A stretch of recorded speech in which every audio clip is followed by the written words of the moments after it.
encore plus de bonnes idées, plus de conseils, plus de questions à vous poser en tête-à-tête. Voilà ce que nous vous proposons dans les capsules d'Au cœur du couple. Tous les 15 jours, retrouvez l'une de nous ou l'un de nos experts pendant 20 minutes pour vous parler d'un sujet qui vous touche, qui vous préoccupe, sur lequel vous désirez avancer. Parentalité, sexualité, psychologie, bien-être, tous ces domaines qui impactent notre équilibre amoureux. Parce que nous souhaitons vous aider à être de plus en plus acteurs de votre couple et que nous croyons fermement que sans l'implication de chacun, un couple ne peut s'épanouir, nous sommes heureuses de vous embarquer dans cette capsule d'Au cœur du couple.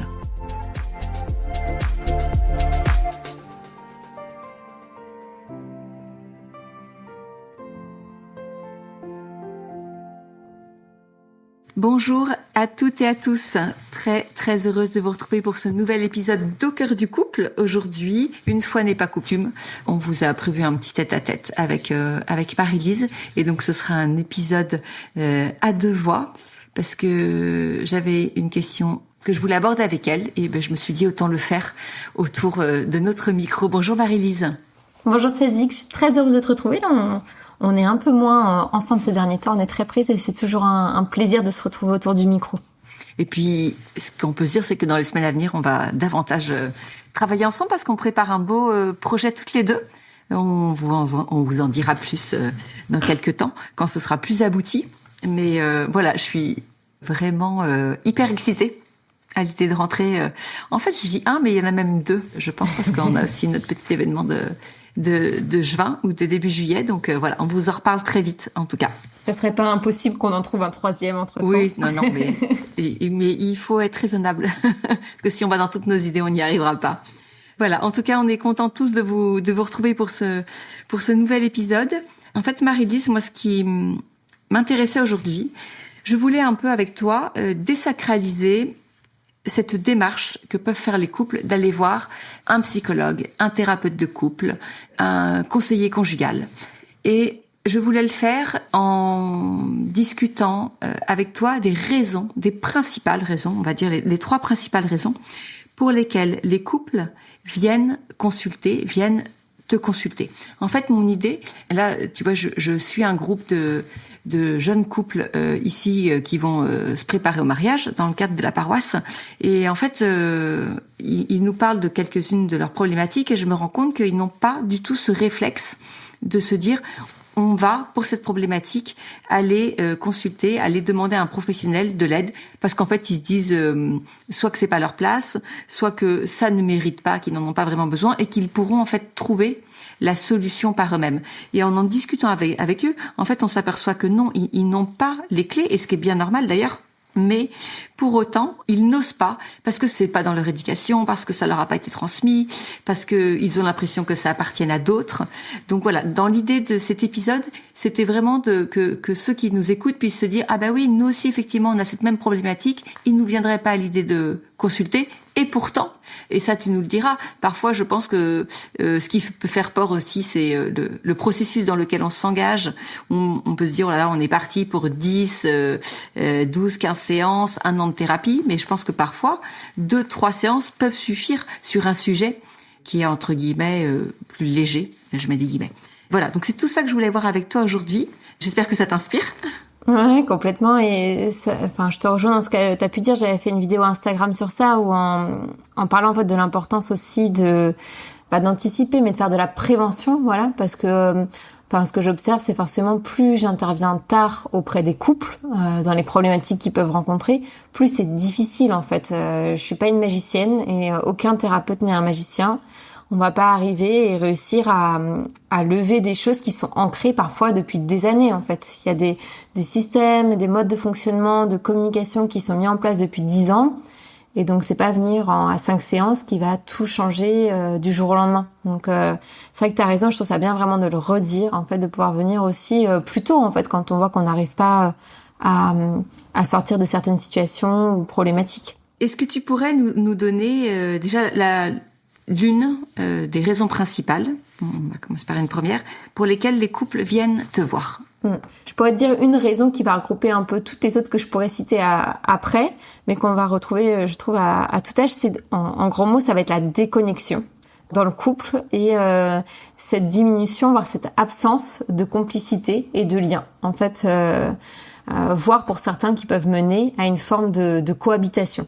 En fait, on fait ensemble, mais on n'est plus ensemble. On n'est plus liés. On fait à côté l'un de l'autre. Et ça, c'est quelque chose de global que je vais retrouver aussi bien chez les jeunes couples, je veux dire les couples qui sont ensemble depuis 5-6 ans, que les couples que je reçois qui sont ensemble depuis une vingtaine d'années. Ça, c'est un motif qui peut rejoindre tous les types de couples, je dirais. Et est-ce que quand ils vivent ça, ils ont l'impression, du coup, de ne plus s'aimer ? C'est une question qui peut se poser par moment et souvent ils ne peuvent pas être d'accord sur la réponse. Il y en a un, il va dire si on est déconnecté, il y a plus d'amour. Et puis il y a aussi cette question du nombre d'années en fait. Je dirais que la question vient se poser quand en fait il y en a pour certains, c'est comme ça depuis 5-6 ans en fait. Donc avec aussi, on en parlera après parce que c'est un autre motif de consultation, mais avec pour le coup une vie sexuelle qui est à néant depuis un bon nombre d'années. Et donc à ce moment-là, la question de l'amour vient en jeu. Et alors que c'est intéressant cette question parce que je vois des jeunes couples où ils sont dans cet même état de symptômes de déconnexion, mais ils vont pas se poser la question de l'amour parce que justement ça fait moins longtemps qu'ils vivent ça. Et c'est là où je dis que c'est important de pouvoir venir aussi plus tôt. Qu'est-ce qui est dans ce motif-là, la déconnexion ? Est-ce que tu as des exemples d'éléments déclencheurs ? Parce que je trouve qu'en fait, c'est une raison assez sourde, entre guillemets. Tu vois, la déconnexion, le temps qu'on ne passe plus ensemble, peut-être le manque d'envie de passer du temps à deux. C'est assez sourd, c'est presque assez sournois. C'est pas comme un motif vraiment, par exemple, une infidélité, où là, vraiment, il s'est passé quelque chose, il y a une espèce de choc. Là, c'est quelque chose d'assez latent. Donc, qu'est-ce qui fait qu'un jour, ce couple se réveille et se dit oh là, faut qu'on se prenne en main. Et je trouve ça hyper intéressant ce que tu dis parce que justement dans l'imaginaire des gens, c'est souvent avoir un thérapeute de couple où on se quitte parce qu'il y a un adultère, il y a quelqu'un qui va tromper l'autre, qui va partir voir ailleurs, alors qu'en fait, dans 90% des cas, c'est pas ça quoi. Et c'est au contraire la déconnexion qui peut entraîner potentiellement à cet acte, pas que, mais en tout cas moi actuellement, dans les patients que je suis actuellement, il n'y a aucune situation de tromperie ou qui sont en lien avec la cause qui les amène là à travailler. Donc je trouve que ça aussi, c'est des représentations et des espèces de fantasmes de, en fait, la fin du couple va être forcément liée par une personne extérieure. Alors qu'en fait, ce qui met fin au couple, c'est nous-mêmes qui mettons fin bien souvent.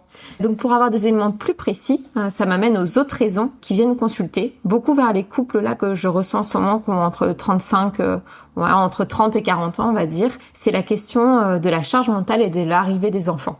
En fait, il y en a quand même beaucoup qui me le disent et ça amène en fait à des questions autour de l'injustice. C'est injuste, pourquoi lui il fait moins, pourquoi moi je fais plus, quelle est sa place, quelle est ma place, est-ce que je suis reconnue moi dans mes besoins. Donc là, j'ai vraiment beaucoup de couples qui viennent autour de ces questions-là, de la charge mentale, autour en fait principalement de l'arrivée des enfants.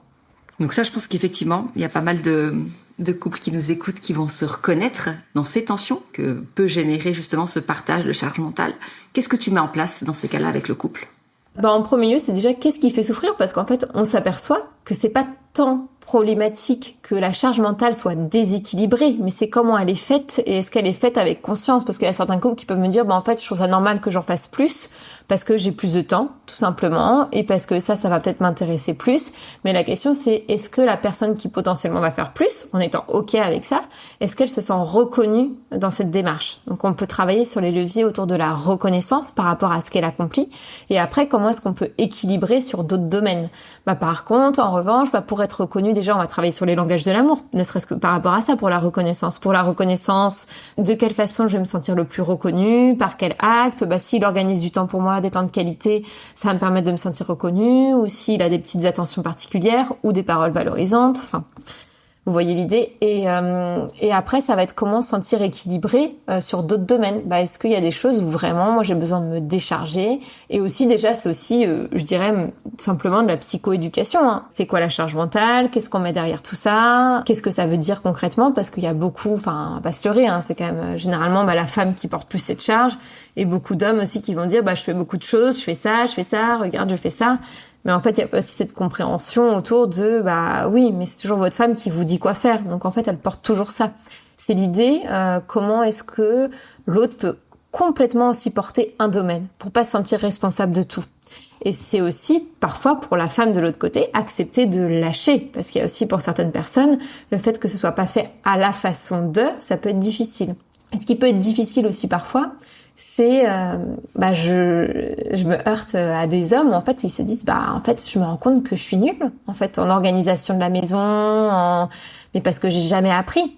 Et en même temps, l'épouse en face qui peut dire, mais en fait, moi, ça me gonfle de me dire pourquoi est-ce que moi, je sais faire ça, que lui ne le sait pas, et d'accepter qu'il puisse aussi être en position d'apprenant, parce que en fait, ses parents lui ont pas transmis ce savoir-faire-là, et que malgré toute la bonne volonté du monde qu'il a d'aider sa femme, et oui, c'est une injustice, mais je dirais même une injustice sociale ou familiale, et c'est elle qui se prend ça en boomerang. Et ça, parfois, ça peut être dur aussi de l'autre côté de se dire, en fait, il est autant père que moi, il est autant investi que moi financièrement dans la maison. Pourquoi est-ce qu'il devrait faire moins parce qu'il sait pas faire ou qu'il sait pas comment faire ou qu'il a pas appris?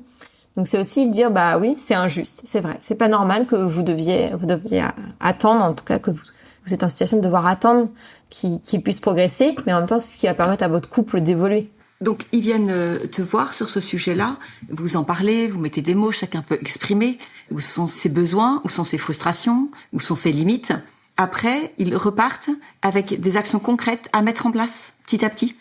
Oui, et ça va être différent des uns et des autres, mais on axe en fonction de ce qui est le plus difficile et je peux leur proposer des exercices à faire. Là, je sais pas ce qui va me venir à l'esprit, mais par exemple, je parlais du lâcher prise pour certaines personnes. J'en sais rien.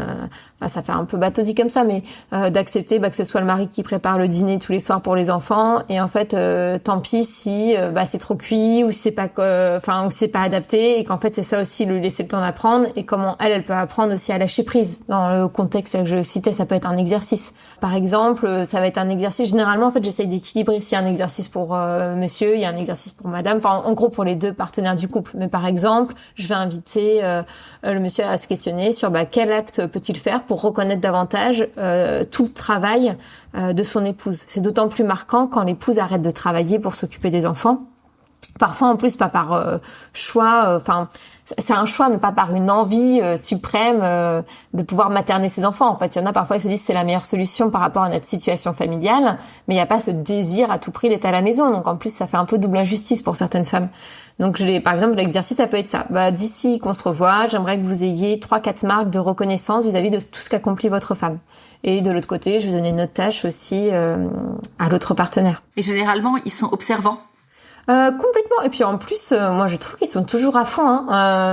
Ils sont tous même hyper contents d'avoir des tâches à faire parce que c'est comme si ça les enlevait aussi d'un certain brouillard et de se dire je sais un peu quoi faire parce que comme tu dis parfois c'est pas du tout palpable en fait. On sent qu'on est moins connecté, mais on sait pas trop de quoi ni comment et puis on se prend la tête pour rien et on sait plus par quel bout prendre les choses. Donc ça permet un peu de codifier, de se redire oui on peut faire ça, oui il y a ça. Donc ça permet un peu de donner une impulsion en fait, d'avoir des choses à faire. Tu as parlé de la charge mentale beaucoup autour de l'arrivée de l'enfant et peut-être après de l'éducation des enfants. Est-ce que justement il y a aussi ce facteur place de l'enfant dans la vie du couple qui va jouer? Tu vois, je trouve que là, ça change en fonction de la tranche d'âge des couples que je vois. Justement, là, les jeunes couples que je vois, là, je te dis qui ont à peu près 35 ans, qui ont des enfants en bas âge, j'ai pas l'impression qu'ils s'oublient trop. Ils arrivent à garder de l'espace pour eux. Bon, il y en a pour qui c'est un peu plus dur quand même, mais globalement, j'ai l'impression qu'il y a quand même, et c'est pour ça qu'ils viennent me voir là assez tôt, parce qu'ils se disent non, on a et même ce que je trouve très chouette aussi, parfois c'est l'homme qui fait la démarche, même souvent. Et c'est souvent les hommes qui font la démarche pour venir me voir, et c'est eux qui mettent plus en état d'alerte en disant notre couple en ce moment passe à la trappe, on est trop centré sur les enfants. Et ça, je trouve aussi c'est une grosse ressource de l'homme de pouvoir dire attention, là nos enfants sont en train de prendre toute la place. Et est-ce que peut-être, je te coupe, oui. Mais est-ce que peut-être parce que c'est parce que la femme a tendance à surinvestir son rôle de mère, alors que l'homme là-dessus fait davantage la mesure, mais davantage d'équilibre. On pourra en débattre très longtemps, je pense, mais il y a plusieurs hypothèses. Déjà, d'un point de vue sociétal, on a beaucoup plus d'attentes autour de la mère dans l'éducation. Donc déjà, je trouve qu'elle a une pression encore plus à être une bonne mère, à faire bien. Donc déjà, elle va s'investir beaucoup plus, elle va être beaucoup plus présente, ne serait-ce qu'aussi d'un point de vue biologique. Enfin, déjà, même ne serait-ce que si on allait, on est déjà beaucoup plus collé à son enfant et à son bébé que l'homme. Donc il y a aussi la question par rapport au ça qui va avoir des jeux. Et même si on n'allait pas, au niveau des soins, dans beaucoup de cas, ce qui évolue et que je trouve très chouette, mais ça va être elle qui va emmener chez le médecin, qui va avoir aussi cette charge mentale de s'inquiéter pour lui. Donc déjà, dans sa tête, son enfant est beaucoup plus présent que dans la tête de l'homme. Donc j'ai envie de dire, c'est plus facile si on l'a moins dans la tête de s'en déconnecter aussi plus facilement. Ne serait-ce que par rapport au congé maternité. On reprend le travail beaucoup plus tard, donc on est déjà aussi auto-centré sur notre enfant beaucoup plus longtemps que l'homme. Donc je trouve qu'aussi c'est une ressource de l'homme de pouvoir amener à dire, c'est très chouette et merci de prendre soin de notre enfant, parce que c'est vrai que tu le fais plus que moi, parce qu'il y a ce congé mat qui te permet et en même temps, je suis là pour te dire, faut qu'on veille à notre couple. Et c'est comment l'amener aussi de manière adaptée. Parfois, là, je peux intervenir pour dire ça, parce que ça peut être très dur aussi à entendre pour certaines femmes en disant, je donne le meilleur de moi pour pouvoir accompagner nos enfants. Et en gros, t'es en train de me dire qu'on fait pas assez l'amour, quoi. Enfin, je schématise, mais ça peut vite être perçu comme ça, quoi. Et en même temps, j'ai beaucoup de femmes qui viennent me dire, c'est une ressource que mon mari puisse aussi me dire, là, ça fait longtemps qu'on n'a pas passé de temps ensemble. Et aussi, je me dis que ça peut être aussi une tâche qui pourrait avoir et une responsabilité qu'il pourrait avoir à organiser les temps à deux. Ce qui est pas forcément le cas, hein. Enfin, souvent, la charge mentale du couple revient aussi à la femme. Ils vont mettre le clignotant en marche, les hommes, mais après, il y a pas la suite, quoi. Donc, moi, je me dis, j'invite à tous les hommes qui peuvent nous écouter à se dire, allez au bout des choses, quoi. Vous voyez qu'il y a pas assez d'espace pour le couple. Les femmes, généralement, sont très heureuses. En tout cas, l'autre va dire, oui, c'est vrai, on est moins ensemble, t'as raison. Et donc là, il y a la thérapie qui peut s'initier. Et j'ai envie de dire, passer la deuxième. Et en fait, tout simplement, appeler la babysitter, organiser un dîner, un moment à deux. Et pour que ça puisse avancer. Je crois que j'ai un peu divagué dans toutes les questions. Je ne sais pas si je suis allée là où si. me questionnais. Si. Très bien. Et tu en as parlé tout à l'heure, puis là tu viens d'en reparler. Et j'ai l'impression que c'est un motif de consultation sur la vie sexuelle. Ouais, complètement. Ouais, c'est quelque chose qui revient ça régulièrement. Ouais. Et je dirais même à la fois l'éloignement affectif, la tendresse, de pouvoir se toucher autour de la sexualité. Ça va être un motif de consultation. Ou en fait, ça va être... Après, il peut y avoir plusieurs motifs, mais ça va être un élément secondaire qui va revenir. Et parfois, c'est des deux côtés. On a un peu le stéréotype, aussi de l'homme qui a pas assez de relations sexuelles à son goût, mais parfois aussi, ça peut être la femme qui peut aussi dire on n'a plus de vie sexuelle, ou notre tendresse est inexistante dans notre couple. Mais c'est quand même, on en parle dans notre livre aussi, Soisic, mais la tendresse est une des clés, en tout cas, pour que l'amour puisse durer. Sinon, en fait, c'est ça, on glisse aussi progressivement vers la cohabitation, où on est juste deux amis ou des coparents qui vivent ensemble, en fait. Et ça peut être un indicateur pour eux, de se dire, on n'arrive plus à être aussi tendres l'un envers l'autre, on n'a plus les mêmes élans pour que nos corps se rejoignent. Et souvent, qu'est-ce qui quand tu les as en consultation, ces couples-là, j'imagine qu'il y a toujours une raison sous-jacente. Quelles sont souvent les raisons pour lesquelles, sexuellement, un couple commence à s'éloigner? Et quelles sont, qu'est-ce que tu dirais comme conseil quand vous observez ça ou ça? Attention, vigilance. Du coup, ça rejoint cette idée de déconnexion, mais c'est en fait quand ils ont plus la sensation peut-être d'être écoutés, où ils ont un peu avec cette idée imaginaire qu'en fait l'autre me veut que du mal, quoi. Je sais pas comment dire, mais en fait il est pas soutenant. Ça rejoint un peu ce qu'on dit souvent avec l'idée de faire équipe, mais justement j'ai plus l'impression qu'on est alliés ensemble et qu'on est en fait un binôme. En fait, tu sais, on l'entend souvent autour de nous, mais c'est ça, beaucoup de femmes qui vont dire en fait c'est plus facile quand il est pas là, ou je suis mieux quand il est pas là, c'est plus simple, quoi. Et moi je me dis rien que quand on peut penser ça, c'est un indicateur pour se dire il y a un problème, quoi. Et ça va venir jouer sur notre désir.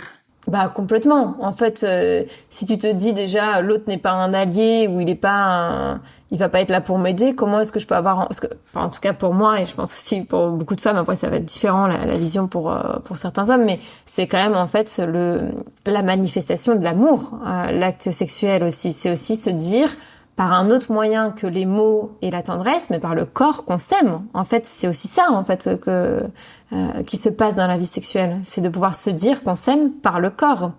Et forcément, si on se sent pas écouté, si on a l'impression que l'autre nous critique non-stop, qu'on est en colère à cause de l'autre, comment quand on se retrouve le soir, on a envie de lui dire je t'aime en fait, finalement, par le corps.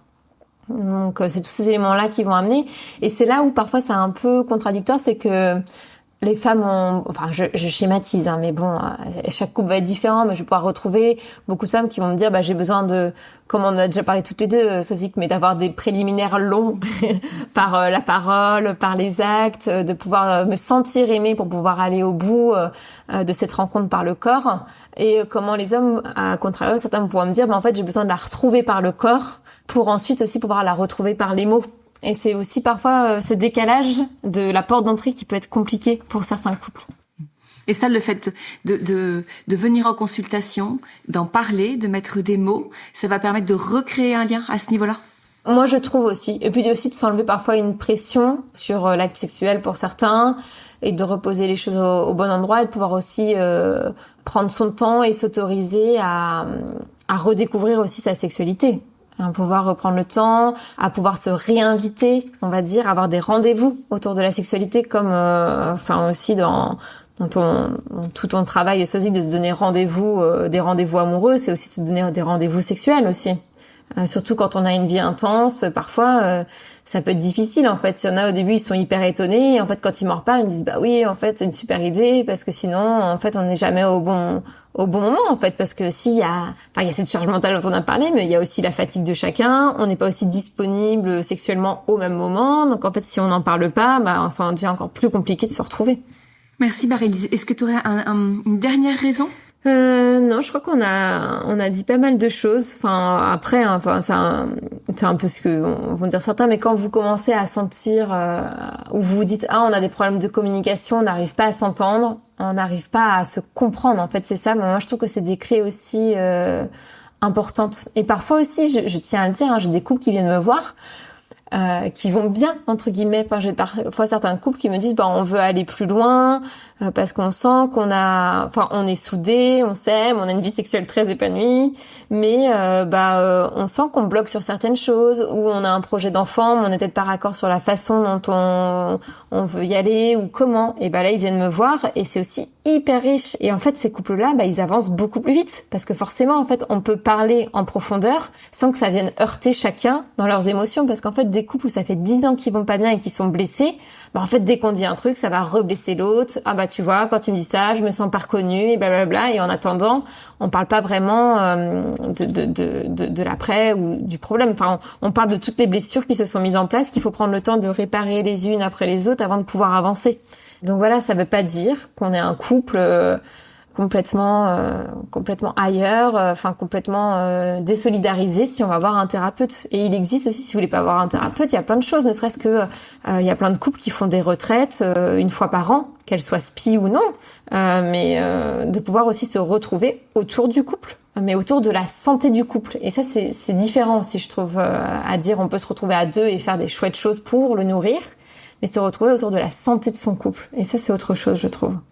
Ça, c'est ce qu'on a décidé de faire avec Arnaud on organise nos 20 ans de mariage. Donc, on organise la fête. On s'est dit qu'après, on allait partir en voyage de noces. Et puis, on s'est dit, OK, tout ça, c'est très bien. Mais en fait, qu'est-ce qu'on fait justement? Alors, j'avais pas ce terme pour la santé de notre couple, mais maintenant, très bien. Tu me l'as donné et ça me va très bien. Mais voilà, qu'est-ce qu'on met en place, effectivement, autour d'une retraite? Donc, spirituelle ou pas, on n'a pas encore décidé. Mais qu'est-ce qu'on met, qu'est-ce qu'on consacre pour nous deux vraiment pour notre santé, pour parler de ces 20 ans, donc des 20 ans passés, mais surtout des 20 ans à venir. Et évidemment, comme tous les couples, on a des choses qui dysfonctionnent. Voilà, comment est-ce qu'on prend le temps, pas seulement d'en parler en fait, mais d'avoir un cadre qui va nous aider à mettre en place des choses et puis à bien s'écouter, à bien verbaliser. Donc tu vois, on fait à l'occasion de nos 20 ans de mariage, mais t'as raison, peut-être qu'il faudra le faire effectivement au moins une fois par an, comme une petite cure de vitamines en fait, un peu pour son couple. Et si c'est moins souvent, c'est pas grave en fait. Mais et puis en fait, c'est comme c'est ce qu'on dit à chaque fois, c'est à chacun aussi sa bonne version. Mais c'est s'autoriser, peut-être à acheter notre livre et à se questionner autour des questions de notre livre. C'est déjà prendre aussi en soin sa santé du couple. Il y en a certains qui peuvent assister à des conférences qui leur parlent et ça leur permet de se questionner. Mais c'est vrai qu'en fait l'avantage, je trouve, de la retraite, c'est qu'on s'oblige à se mettre en mode off et voilà. Donc, ça va être ça notre troisième idée, Marie-Lise. La retraite amour toujours. Voilà, Complètement. cette retraite de nous, on est très effectivement dans l'amour durable, dans le bien-être amoureux. Donc, ce sera pas une retraite pour couples qui vont mal, mais pour couples qui veulent s'entretenir. Ouais, c'est ça. Et si l'idée vous plaît, vous venez nous mettre des petits commentaires, des messages privés. Vous dites oui, ça nous intéresse. Surtout qu'on a des lieux sympas dans notre région pour vous organiser ça. Donc, voilà notre troisième idée. Une dernière petite question rapidement.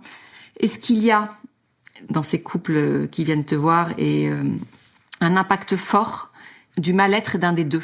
Par exemple, je pense à la quarantaine, 40, 45 ans, crise de la quarantaine, et qui se répercute sur le couple. Parce que on dit souvent, enfin moi je dis souvent que le couple c'est le réceptacle de ce qui va pas pour l'un et l'autre quand même. Le premier qui va prendre quand l'un va pas bien, ça va être le couple. Les enfants on va les préserver, la famille on va faire en sorte de la préserver, mais le couple, bam, on va avoir en fait on va presque se défouler sur lui. Est-ce que ça c'est quelque chose que tu notes ou pas?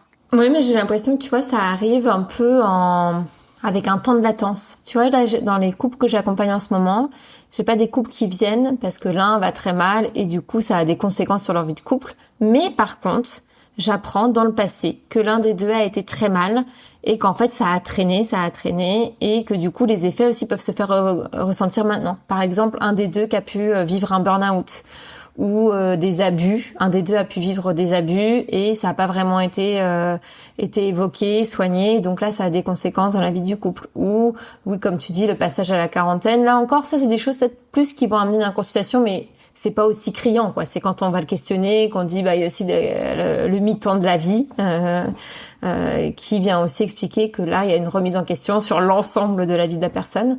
Mais je dirais qu'il y a un peu un effet retard, en fait, entre ce que peut vivre la personne, parce que peut-être quand on est au plus mal, il y a une espèce d'énergie où on est dans l'action. Faut soigner l'autre, faut y aller, et c'est après coup que le couple va vivre des symptômes. Donc là encore, je dirais dans la prévention, comment est-ce que peut-être on peut se dire, là peut-être que ma femme vit ça, et en même temps, est-ce que la famille ou le couple, quelles conséquences vit sur ça? Est-ce que ça vaut le coup de se faire accompagner aussi en même temps par un thérapeute de couple?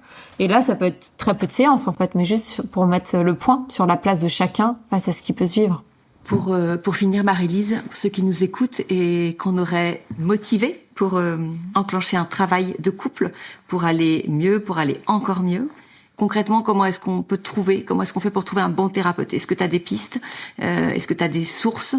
Bon, déjà, toi, je sais que le podcast t'emmène quand même pas mal de couples. T'as un planning qui se remplit bien, mais est-ce qu'on peut quand même dire à ceux qui nous écoutent qu'ils peuvent prendre contact avec toi? Oui, on peut. Après, là, c'est vrai que les délais commencent à être un peu longs. Donc, faut pas qu'il y ait 10 000 appels. Mais déjà... le premier critère que j'ai envie de dire, ce que certains, je vois, ils se mettent dans des situations hyper complexes pour aller voir un thérapeute, c'est faut que ce soit aussi facile d'y aller ou de le rencontrer. En fait, l'idée c'est pas, faut pas que ce soit un peu notre croix, notre poids à porter d'y aller. En fait, déjà ça va être éprouvant et ça demande du travail et de l'investissement de rentrer dans une thérapie. Donc si on doit faire 3 quarts d'heure de route aller, 3 quarts d'heure de route retour pour aller chez le thérapeute, moi je trouve que c'est pas une super idée, quoi. Donc c'est aussi de se dire, on a le droit de s'économiser. Donc pour certains, effectivement, ça les aide beaucoup. Je fais beaucoup de consultations en visio, mais ça peut être une question qu'on peut se poser. Est-ce qu'on fait une consultation en visio parce que ça nous permet tout simplement de pouvoir se retrouver le midi chez nous et de la faire sans qu'il y ait les enfants dans les parages. Ça nous permet de pas rallonger notre soirée d'1 heure et de pouvoir être disposé. Donc moi, je trouve de réussir à trouver un contexte qui vienne ne pas être pesant. Donc ça serait un des critères. Après, moi, dans les retours que j'ai de mes patients, c'est qu'ils aiment bien avoir des recommandations. Donc aussi, en fait, n'hésitez pas à demander parfois à vos amis ou à votre médecin des contacts. Parce qu'en fait, j'ai l'impression que vraiment, ça rassure les gens de se dire j'y vais sur le conseil de quelqu'un. Donc ça, c'est ce que j'observe. Après, il y en a peut-être pour qui ça leur parlera pas du tout. Et de pas hésiter aussi à poser des questions. En fait, au thérapeute, quand vous prenez rendez-vous, c'est comment est-ce que vous fonctionnez et de dire un peu ce qui vous fait peur. Moi, ce qui m'inquiète, c'est que vous ne puissiez ne pas parler du tout durant la séance ou j'ai besoin qu'on me donne des axes de travail. Moi, je sais que pendant le premier entretien, je questionne beaucoup sur ça. Est-ce que vous avez déjà vu un thérapeute? Qu'est-ce qui a fonctionné? Qu'est-ce qui a pas fonctionné? Quelles sont vos attentes vis-à-vis de moi? De quoi est-ce que vous aurez besoin dans ce travail? Et donc, ça permet aussi d'adapter. Mais en fait, de pas hésiter à poser les questions, en fait, de comment travaille la personne. par rapport à ça. Donc après, il y a la plateforme Coupléo qui recense on en a déjà parlé, mais qui recense des professionnels. Il y a d'autres plateformes comme ça qui existent. Et je dirais, un psychologue, l'avantage, c'est que vous avez la garantie qu'il a fait 5 ans d'études. Et c'est juste être vigilant, avec les thérapeutes de couple. Ils ont fait une formation en thérapie de couple qui peut être très bien. Mais c'est juste d'être sûr qu'ils ont fait une formation soutenue en termes de rythme. C'est juste ça où on n'a pas forcément de garantie, donc de poser la question. Pour ceux que ça intéresse, moi je suis psychologue et formée à la thérapie de couple, mais sous l'angle de la systémie. Donc c'est plus quelque chose aussi de concret. Donc ça peut être quelque chose que les personnes peuvent regarder si notre approche leur parle. Voilà, je sais pas si j'ai répondu à peu près à toutes tes questions. Et puis aussi un conseiller conjugal, ça peut être très bien en fait. Il n'y a pas d'obligation à aller voir plus tel professionnel qu'un autre. Est-ce qu'on va avoir un conseiller conjugal quand on sent que le problème est un peu plus léger ? Bon, il y aura peut-être cette idée-là, c'est qu'ils sont moins formés. Moi, je me dis par exemple s'il y a des grosses blessures dans l'enfance ou des choses, des traumas un peu, je dirais, ça va être plus adapté d'aller voir un psychologue. Mais par exemple, pour un conseiller conjugal, on a des problèmes de communication, on n'arrive plus à se comprendre là, ou ça peut être aussi une première approche. Et pour certains, ça peut leur faire moins peur que de dire je vais voir un psy. Donc Bon, ton planning va exploser, Marie-Lise. Un grand merci en tout cas. C'était passionnant. On avait dit qu'on ferait court. On n'y arrive jamais parce que moi, une fois que je t'écoute et que je suis prise dans ces conversations, j'ai toujours envie d'en savoir plus. Donc merci de ta disponibilité. Merci beaucoup. Merci à tous pour votre écoute de plus en plus nombreuse. Je le dis à chaque fois, mais c'est une réalité. On en est très fiers, mais on vous remercie aussi parce que sans vous, ce podcast ne serait pas là. Donc un grand merci, n'hésitez pas à partager, à nous mettre, c'est important, je sais que c'est barbant, mais à nous mettre des étoiles, à nous mettre des avis. Voilà, ça nous aide à rayonner encore davantage, ça vous prend 1 minute, mais pour nous, c'est un vrai cadeau que vous nous faites. Donc voilà, si à la fin de l'écoute de cet épisode, vous pouvez le faire, eh bien un grand merci. Et puis on vous donne rendez-vous donc avec nos jolis projets avec Marie-Lise au service du bien-être amoureux très bientôt. Et puis évidemment dès la semaine prochaine pour un nouvel épisode d'Au cœur du couple. À très bientôt. À bientôt. C'est donc ça, aimer quelqu'un beaucoup plus fort que soi. C'est donc ça, besoin de rien pour s'endormir le soir. C'est donc toi la fin du jeu. Ils sont beaux nos échanges.